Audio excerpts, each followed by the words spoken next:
مزید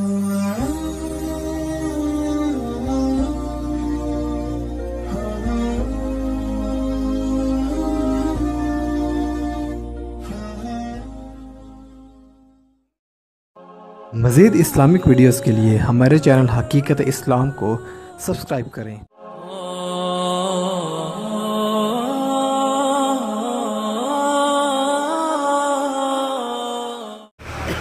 اللہ رب العالمین نے ان آیتوں میں اپنے محبوب کو حکم ارشاد فرمایا۔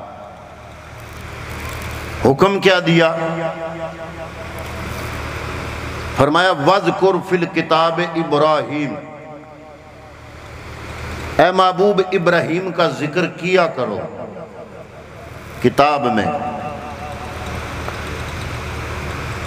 یا اللہ ہم نے تو ابھی تک یہی سنا تھا کہ اللہ کا ذکر کیا کرو، اب تو اپنے محبوب کو کیا حکم ارشاد فرما رہا ہے؟ وَذْكُرْ، ذکر کیا کرو، فِي الْكِتَابِ ابراہیم، ابراہیم علیہ السلام کا ذکر کیا کرو۔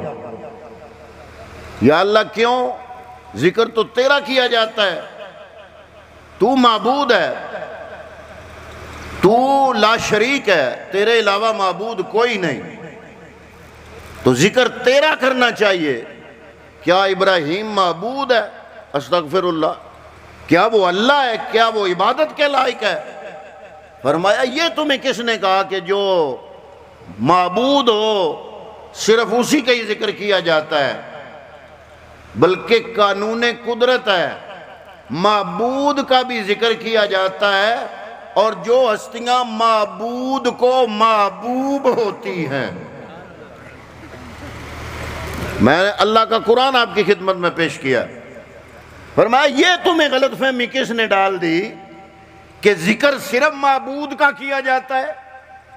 ذکر معبود کا بھی کیا جاتا ہے اور ان کا بھی کیا جاتا ہے جو ہستیاں معبود کی محبوب ہوتی ہیں۔ یا الہ العالمین، پھر تو نے اپنے محبوب کو ابراہیم کا ذکر کرنے کا حکم کیوں ارشاد فرمایا؟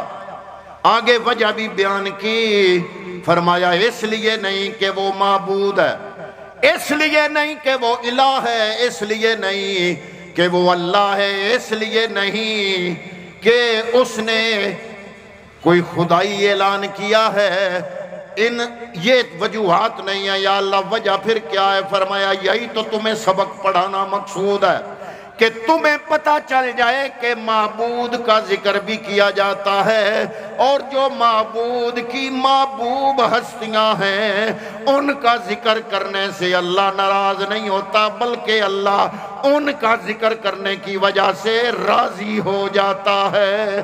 یا اللہ پھر ابراہیم کا ذکر کیوں کرا رہا ہے؟ اگلے لفظوں میں اللہ نے قرآن میں وجہ بتا دی، فرمایا وَذْكُرْ فِي الْكِتَابِ ابراہیم، ابراہیم کا ذکر کیا کرو۔ یا اللہ کیوں؟ فرمایا اِنَّهُ كَانَ صِدِّيقًا نَبِيًّا، اس لیے میں حکم دے رہا ہوں کہ ابراہیم کا ذکر کیا کرو، کیونکہ ابراہیم علیہ السلام اللہ کے سچے نبی تھے۔ تو اللہ کا جو سچا نبی ہو اس کا ذکر کرنا شرک ہوتا تو اللہ اپنے محبوب کو ذکر کرنے کا حکم نہ دیتا۔ جہاں تک ابراہیم کا تعلق ہے ان کا نام لیا، پھر آگے قرآن میں فرمایا وَذْكُرْ فِي الْكِتَابِ اسماعیل اِنَّهُ كَانَ صَادِقَ الْوَعْدِ، فرمایا اسماعیل کا ذکر بھی کیا کرو۔ وَذْكُرْ فِي الْكِتَابِ مریم، حضرت مریم علیہ السلام کا ذکر بھی کیا کرو۔ وَذْكُرْ، میں اللہ کے قرآن کی آیتیں پڑھ رہا ہوں۔ وَذْكُرْ فِي الْكِتَابِ مریم، وَذْكُرْ فِي الْكِتَابِ مریم۔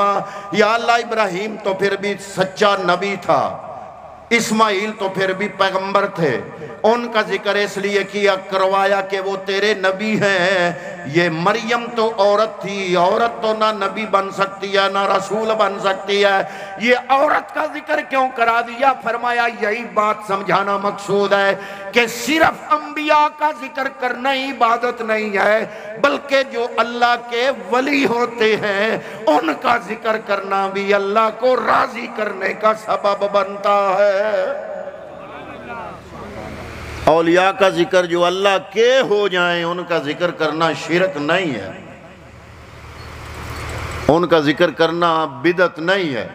اس لیے آپ کی جامع مسجد رکن میں جو اب حال کے اندر اگر آپ نظر دوڑائیں نا تو آپ کو جو پڑھے لکھے حضرات ہیں نا، تاریخ سے واقفیت رکھنے والے ہیں، وہ ایک کونے سے ایسے نظر دوڑائیں نا سارے ناموں پر تو 14 صدیوں کے ان کے کارنامے اور 14 صدیوں کی محنتیں جو اسلام کے لیے انہوں نے کی، ان سب ہستیوں کے نام مسجد میں ٹائلوں کے اوپر لکھے ہوئے ہیں جو کہ ابھی لگائے جا رہے ہیں، تاکہ دیکھنے والے کو پتہ چلے کہ یہ اسلام جھونگے میں نہیں آیا۔ یہ جتنی بھی ہستیاں ہیں انہوں نے اسلام 14ویں 15ویں صدی تک ہمیں دینے کے لیے اپنی اپنی زندگی میں کتنی کتنی محنتیں کی اور اپنی تن من دھن کی بازی لگا کر اسلام کو زندہ بھی رکھا اور اسلام کو یہاں تک پہنچایا بھی۔ تو حضرات محترم، یہ جو اللہ کے پیارے ہوتے ہیں ان کا ذکر کرنا اللہ کو راضی کرنے کا سبب ہے، اور اسی لیے یہ جو دن گزر رہے ہیں یہ دن ہمیں یاد دلاتے ہیں، اللہ کی کچھ پیاری ہستیوں کی یاد دلاتے ہیں۔ ان میں حضرت ابراہیم علیہ السلام اور حضرت اسماعیل علیہ السلام، وہ 2 ہستیاں جو کہ جن کا ذکر اللہ نے قرآن مجید میں بڑی تفصیل کے ساتھ بیان فرمایا۔ اچھا، یہ بات بھی بڑی عجیب ہے، چونکہ مجمع میرا مکس ہے اور اس میں بڑے باشعور لوگ اور بڑے پڑھے لکھے، کئی پروفیسر حضرات، کئی ڈاکٹر حضرات، کئی ٹیچر حضرات، پڑھے لکھے حضرات تشریف فرما ہیں اور دوسرے لوگوں کو بھی ساتھ ملا کے چلنا ہے، تو اس لیے میں کوشش کروں گا کہ سب لوگوں کے لیے کوئی کچھ نہ کچھ دلچسپی کا سامان ہے۔ کبھی آپ نے سوچا کہ وہ اسلام جس کو ہم ماننے والے ہیں، اسلام کے اندر ہمارا مذہب جو ہے، جو ہمیں تربیت کرتا ہے، جو تعلیم دیتا ہے، وہ یہ ہے کہ کبھی کبھی اسلام بڑی سے بڑی قربانی مانگ لیتا ہے، اور کبھی یوں ہوتا ہے کہ ضرورت کو عبادت پر مقدم سمجھاتا ہے اور سمجھانے کی کوشش کرتا ہے کہ ضرورت، حاجت اور ضرورت عبادت پر مقدم ہے۔ اب آپ سوچ رہے ہوں گے کہ یہ کیا؟ میں یہ سمجھانا چاہتا ہوں کہ اگر کوئی بندہ سفر کر رہا ہو، جنگل میں ہو، پانی نہیں، دور دور تک پانی کا نام و نشان نہیں، اس کے پاس ایک مشکیزہ ہے، اس میں پانی موجود ہے، اس کا گزر ایسی جگہ سے ہوتا ہے کہ وہاں پہ ایک بندہ بیٹھا ہے جہاں بلب ہے، اسے پانی چاہیے، اتنے میں نماز کا وقت ہو گیا۔ اب وہ بندہ سوچ رہا ہے کہ پانی تو میرے پاس ایک لوٹا ہے مشکیزے میں، اگر میں بناؤں اس سے وضو، کیونکہ نماز کا وقت ہو گیا، میں کروں اس سے وضو تو میری نماز تو ہو جائے گی جو فرض ہے، لیکن یہ جو بندہ جہاں بلب ہے، جس کی جان نکل رہی ہے، جسے پانی چاہیے، اس کی جان چلی جائے گی۔ اب میں اس کی جان بچاؤں یا فرض نماز پڑھنے کے لیے وضو ضروری ہے، وضو کے لیے یہ لوٹا پانی کا بچاؤں؟ اب ایک طرف ضرورت اور ایک طرف عبادت۔ آؤ پھر اسلام سے پوچھیں کہ اے اسلام، تو ہمیں کیا حکم دیتا ہے؟ ایک طرف وہ بندہ مریض پیاس کی شدت سے مرنے والا ہے، اسے پانی چاہیے، پانی اسے دے دے، ادھر زور کی نماز کا وقت بھی ہو گیا، وضو بھی بنانا ہے، پانی اسے پلا دیا تو وضو کہاں جائے گا، عبادت کہاں جائے گی؟ اب خدا نے فرمایا کہ اے انسان، تو ایسے حالات سے گزر رہا ہے، ایک طرف تیری عبادت ہے، ایک طرف انسانی ضرورت ہے، ایک طرف رب کی عبادت ہے، ایک طرف انسانی ضرورت ہے۔ اسلام نے کہا انسانی ضرورت کو مقدم رکھو، انسان کی زندگی بچانے کے لیے وہ وضو والا پانی اس بندے کو پلا دو، عبادت پر ضرورت کو مقدم کر کے اس بندے کی جان بچاؤ، خود تیمم کر کے نماز ادا کر لو۔ سبحان اللہ، ماشاءاللہ۔ ایک اللہ اکبر، یا رسول اللہ، حق جان یار، یا علی۔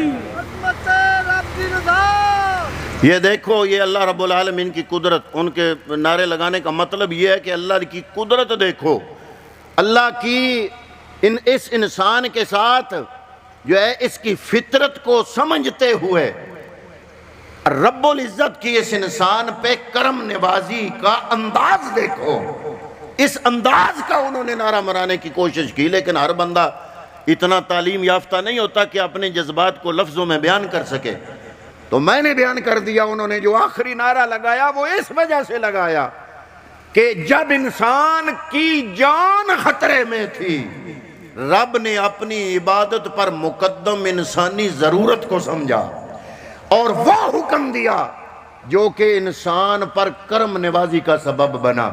اب ایک طرف تو اتنی کرم نوازی، آپ توجہ کریں، یا الہ العالمین، بات تیری حکمت کی سمجھ نہیں آئی۔ ایک طرف تو اتنی کرم نوازی، ایک طرف اتنی کرم نوازی کہ جناب انسان کی جان خطرے میں، جان خطرے میں، اس کو ضرورت ہے پانی کی، پانی صرف اتنا ہے جس کے ساتھ وضو کیا جا سکے۔ یا اللہ، تو نے فرمایا کہ حاجت کو مقدم رکھو گے، اس انسان کو پانی پلا کے جان بچاؤ گے، خود تیمم کر کے نماز ادا کر لو گے، وہ تمہارا صدقہ بھی اس کا ثواب ملے گا اور تمہاری عبادت اور نماز کا ثواب بھی ضائع نہیں جائے گا، وہ بھی اللہ رب العالمین کی بارگاہ میں ضرور بر ضرور قبول ہوگا۔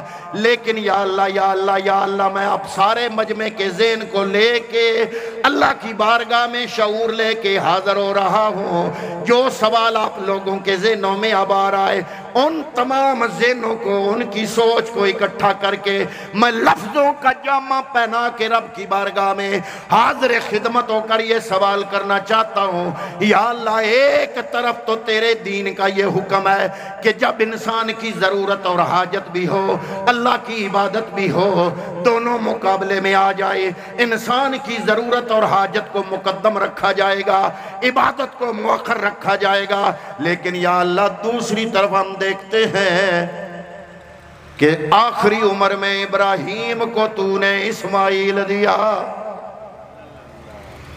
وہ بھی تو انسانی جان ہے، جان بھی ابراہیم خلیل اللہ کا بیٹا ہے اور مستقبل میں تیرا پیغمبر بننے والا ہے۔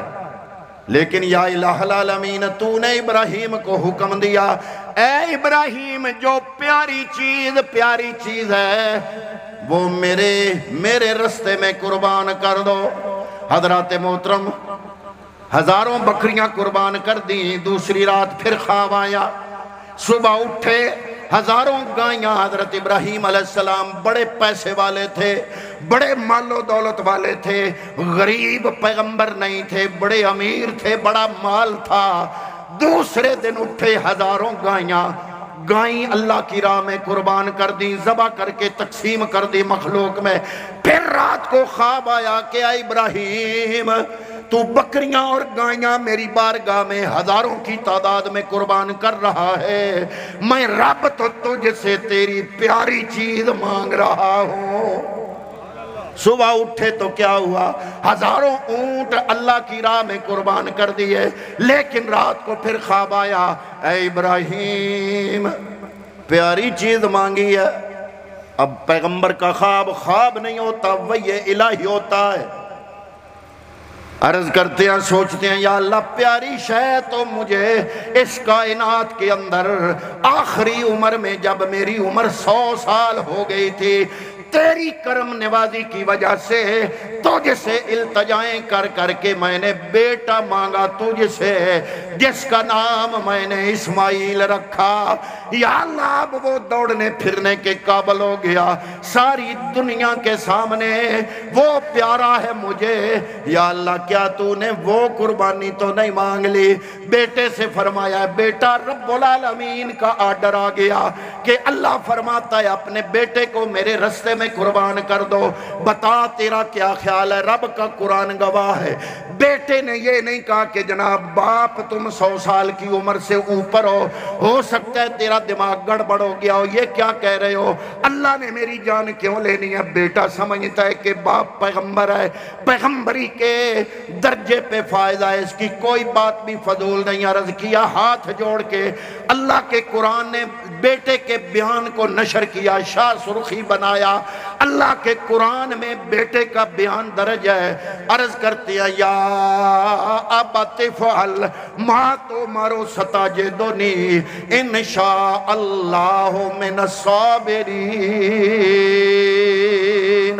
علامہ اقبال قلندر لاہوری نے یہی ترجمانی کرتے ہوئے اپنے لفظوں میں بیان کیا کہ یہ فیضان نظر تھا یا مکتب کی کرامت تھی، سکھائے کس نے اسماعیل کو آداب فرزندی۔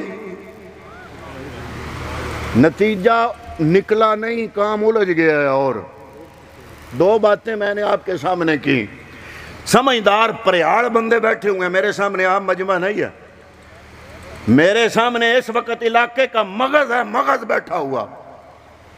دو باتیں میں نے آپ کی خدمت میں پیش کی، ادھر اللہ کا ارشاد ہے، اسلام کا حکم ہے کہ حاجت کو عبادت پر مقدم رکھو، جان بچاؤ، وضو کا پانی اس مرنے والے کو دو، خود تیمم کر لو۔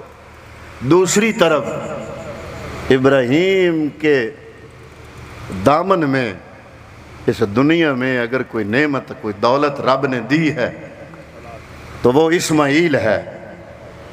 دوسری طرف رب نے اسماعیل مانگ لیا۔ یا الہ العالمین یہ کیا فرمایا؟ جب رب ایمان کا امتحان، ایمان کی آزمائش لینے پہ آتا ہے تو بڑی سے بڑی قربانی مانگتا ہے، اور جب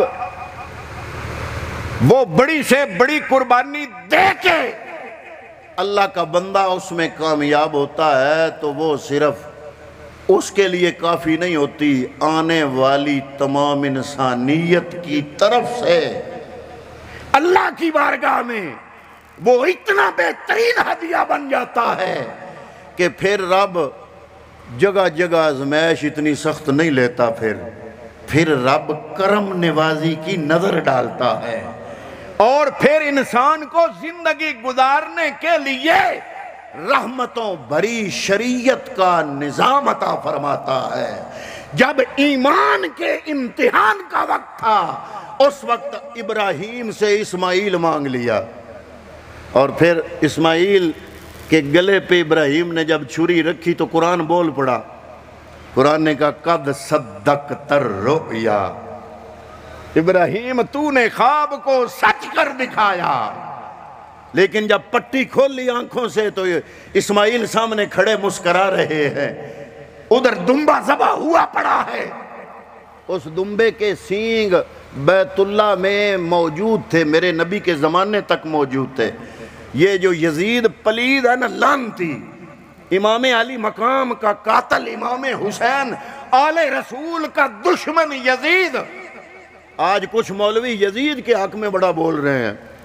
اس نیٹ کا اگر ایک طرف نقصان ہوا ہے تو فائدہ بھی ہوا ہے کہ کچھ لوگوں کی بدباطنی اور خوب سے باطن ہمیں سننے کا موقع ملا ہے. وہ ایک مولوی بڑا بڑھ چڑھ کے یزید کے فضائل بیان کر رہا تھا. کہہ رہا تھا امیر المومنین یزید رحمت اللہ علیہ آگے سے کہہ رہا تھا. جی وہ بھی مسلمان ہی ہے, مولوی ہے. ایک طبقہ فکر ہمارے اس علاقے میں بھی پایا جاتا ہے جس کا وہ مولوی ہے, اس کو وہ رحمت اللہ علیہ بھی نظر آ گیا, امیر بھی نظر آ گیا. اس یزید پلید نے صرف امام حسین کو مظلومیت میں اور آپ کی ساری نسل کو اور آل کو صرف شہید نہیں کیا, واقعہ کربلا کے بعد اس نے کعبے پہ سنگباری کی, پتھر برسائے. وہ پتھر جب کعبے پہ لگے آگ لگی, کعبے کا غلاف جلا اور وہ آگ کعبے کے اندر گئی اور وہ اسماعیل ذبیح اللہ کی جگہ ذبح ہونے والا دمبا, اس کے جو سینگ پڑے تھے وہ سینگ اس آگ میں جل گئے. وگرنہ میرے نبی کے زمانے تک وہ سینگ خانہ کعبے کے اندر موجود تھے, اس بات کی گواہی دے رہے تھے کہ یہ واقعہ صرف لفظوں کا نہیں ہے. وہ سینگ ان کا وجود بتاتا تھا کہ واقعی اسماعیل کی جگہ پہ رب نے جنت سے جو دمبا بھیجا تھا اور جو ذبح ہوا ہے اس کے یہ سینگ ہیں. تو حضرات محترم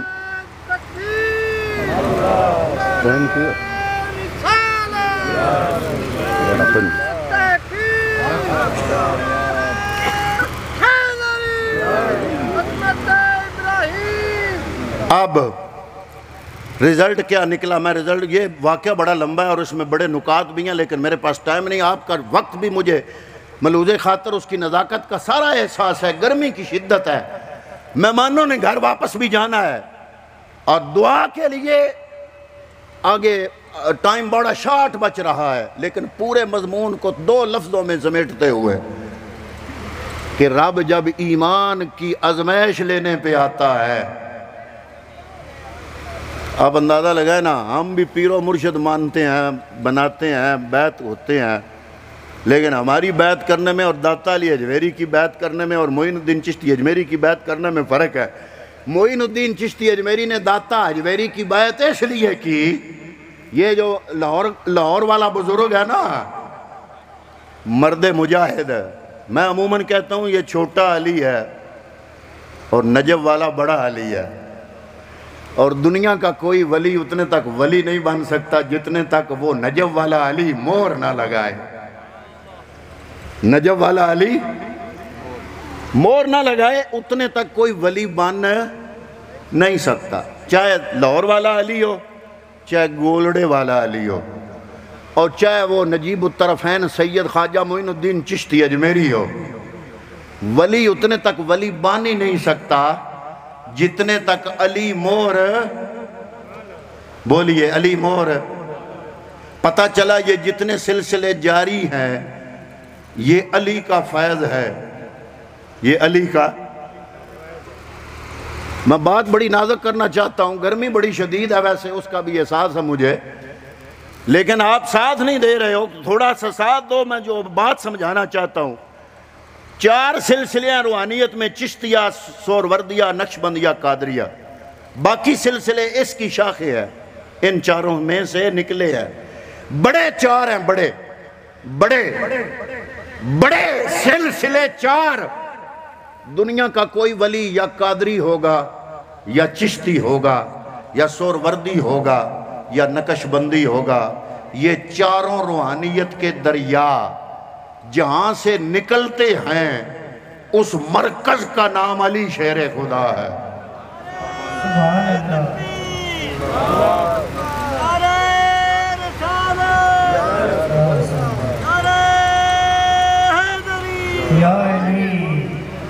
اور گل آئی راندی نہیں محسوس نہ کریا ہے جے کسن چوب گئی تے, کیونکہ میں قرآن تے حدیث ہی ہون تک بیان کیتا تو ہون سامنے والی گل دسن لگا.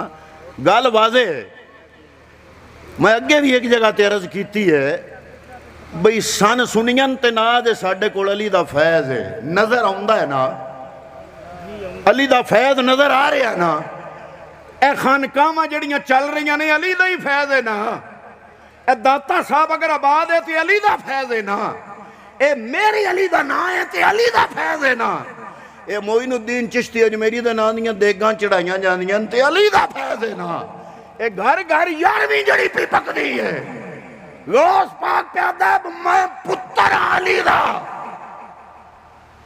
یارواں پیو ماؤ اللہ میرا حسین ہے تے پیو اللہ میرا یارواں پیو غوث پاک پیادن امام حسن ہے تے حسن حسین پتر علی دے غوث پاک بغداد میں جو کچھ فیض علی دا، لاہور والے کول فیض علی دا، معین الدین اجمیری کول فیض علی دا، میرے علی کول فیض علی دا، اے پیر سیال لج پال جنہ نا دیو جاتن، اے سید تے نہیں پر غازی عباس دی اولاد بیچنا، جڑا میدان کربلا دا وفادار آئی تے آپ کس گیا حسین دی اولاد تے، اس عباس دی اولاد وچن پیر سیال بھی فیض علی دا، بیرا شریف بھی فیض علی دا، بھکھی شریف بھی فیض علی دا، میں کیا فیض تے علی سان دیتا تو اڈے کوڑ کیے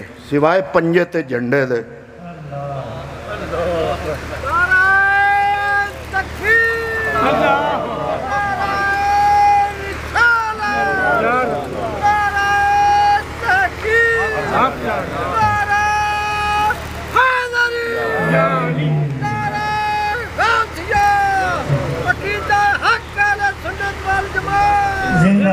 میں گالو کیتی جڑی نظر ہوندی پئی، اے خانقاہ نظام دسدا پیا، اے خانقاہ نظام آباد ہے، اے فیض علی دا، ساڈے کول تے حقیقت تے مبنی فیض علی دا، نریاں گلاں باتاں نہیں، نریاں گپاں نہیں، حقیقت میں علی دا فیض ہے، اور اگر اے نہ ہوندا تو نہ کوئی چشتی ہوندا، نہ کوئی قادری ہوندا، نہ کوئی سہروردی ہوندا، نہ بغداد ہوندا، نہ داتا علی اجمیری ہوندا، نہ پیر مہر علی ہوندا، نہ پیر سیال ہوندا، نہ خواجہ اجمیری ہوندا، اے سب کچھ فیض علی دا۔ سبحان اللہ۔